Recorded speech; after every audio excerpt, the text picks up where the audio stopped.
Rajasthan BJP में बगावत, क्या भजन लाल की कुर्सी खा जाएगी? किरोड़ी लाल मीणा का विरोध जारी। अब भजन सरकार पर लगा भ्रष्टाचार का दाग।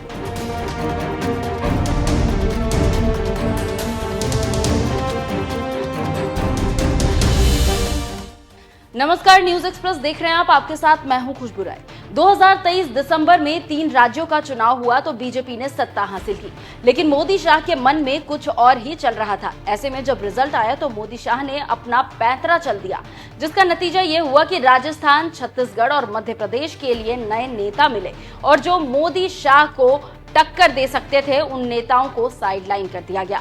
जिनका उदय हुआ उनके नाम थे भजन लाल शर्मा राजस्थान में, मध्य प्रदेश में मोहन यादव तो छत्तीसगढ़ में साई चेहरा बने, और जिनका राजनीतिक भविष्य खत्म हुआ उनके नाम थे वसुंधरा राजे, शिवराज सिंह चौहान और रमन सिंह। लेकिन इन राज्यों में अब भी रार जारी है और मध्य प्रदेश के साथ साथ राजस्थान में तो गाहे बगाहे दिखी जाता है। उसी कड़ी में जब से राजस्थान में सरकार बनी है तभी से किरोड़ी लाल मीणा सरकार में कैबिनेट होते हुए भी बीजेपी और भजन लाल सरकार की धज्जियां उड़ा रहे हैं और सरकार के खिलाफ ऐसा मोर्चा खोल रखा है कि पूछना ही नहीं। ना ही दिल्ली कुछ कर पा रही है और ना ही भजन लाल कुछ हल खोज पा रहे हैं। ऐसे में कहा जा रहा है कि अब लग रहा है कि भजन लाल जाने वाले हैं। जी हाँ, कुछ दिनों पहले भजन लाल सरकार ने अपने बजट को पेश किया, लेकिन सिर मुड़ाते ओले पड़ने की कहानी सामने आई और जो सरकार बजट को लेकर चर्चा में रहती है वो भजन सरकार गलत कारणों से चर्चा में आ गई और विपक्ष ने मुद्दे को लपकते हुए शानदार तरीके से भुना लिया। बात दरअसल ये है कि विधानसभा में बोलते हुए नागौर के डेगाना के बीजेपी विधायक अजय सिंह किलक ने अपनी ही सरकार पर बड़ा हमला बोला और कहा, थानवाला में पुलिस अधिकारी अवैध बाजारी खनन माफियाओं के साथ मिलीभगत कर रहे हैं। उन्होंने पुलिस पर बार बार शिकायत करने के बावजूद काम नहीं करने का आरोप लगाया। एसपी और आईजी को सूचित करने के बावजूद कुछ नहीं हुआ और एक फर्जी ऑपरेशन में पुलिस वालों को पकड़ने के बाद ही कार्रवाई की गई। प्रणालीगत भ्रष्टाचार का आरोप लगाया गया। बाद में उन्होंने इस मुद्दे को मुख्यमंत्री भजन लाल शर्मा तक पहुंचाया। इससे समझा जा सकता है कि किरोड़ी के बाद एक और विधायक अपनी ही सरकार की पोल खोल रहे हैं।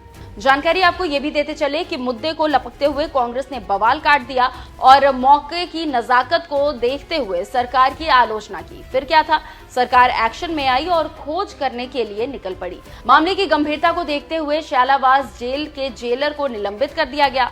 कांग्रेस ने इस घटना को भुनाते हुए राज्य की सुरक्षा पर सवाल उठा दिया और पूछा कि अगर जेल में बंद अपराधी सीएम को धमकी दे सकते हैं तो राजस्थान में कौन सुरक्षित है।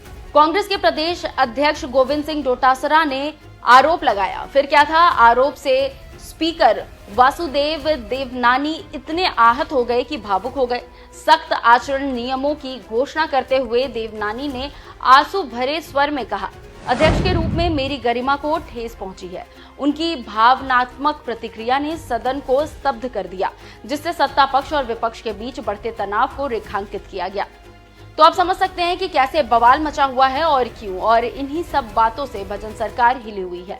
वहीं बीजेपी के अंदरूनी सूत्रों की माने तो पिछली सरकार यानी कि कांग्रेस सरकार से जुड़े अधिकारी अभी भी पार्टी कार्यकर्ताओं को निराश कर रहे हैं।